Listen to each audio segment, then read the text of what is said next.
அன்பு சொந்தங்களுக்கு வணக்கம். துறவறம் பூண்ட பட்டினித்தார் பல ஊர் வழியா நடந்து போகிறார். அந்தி பொழுது டயர்ட் ஆயிடுச்சு. அதனால் ஒரு வயக்காட்டில் வரப்பு மேலே தலையை வச்சு படுத்துட்டார். அந்தி பொழுது போன நேரம். இந்த பொழுது போன நேரத்தில் பெண்கள் எல்லாம் குடத்தை எடுத்துகிட்டு தண்ணி கொண்டு வர பழக்கம், குளத்தில் போய் தண்ணி கொண்டு வர பழக்கம் உண்டு. ஊர் கிராமங்களில் எப்பவுமே நிறைவாக இருக்கும். அப்படி அந்த போகிற பெண்கள் பட்டினித்தார் வரப்பு மீது தலை வச்சதை இப்போ பார்த்துட்டு இவர் கண்களை மூடி இருக்கவே அந்த பெண்கள் பேசிட்டு போகிறாங்க. துறவி ஆகிட்டார், ஆனாலும் இன்னும் தலையணை சுகம் போகவில்லைன்றாங்க. அதாவது தலையணை வச்சு படுத்து பழக்கம் போல், அதனால தான் அப்படின்ட்டு பேசுகிறாங்க. இதை கேட்டுட்ருக்கார் பட்டினத்தார். நம்ம தாத்தா கேட்குறார்.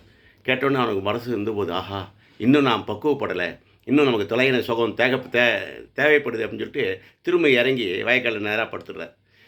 தண்ணி கொண்டு வர பெண்கள் திரும்பி வரும்போது இவரை பார்க்கிறார்கள்.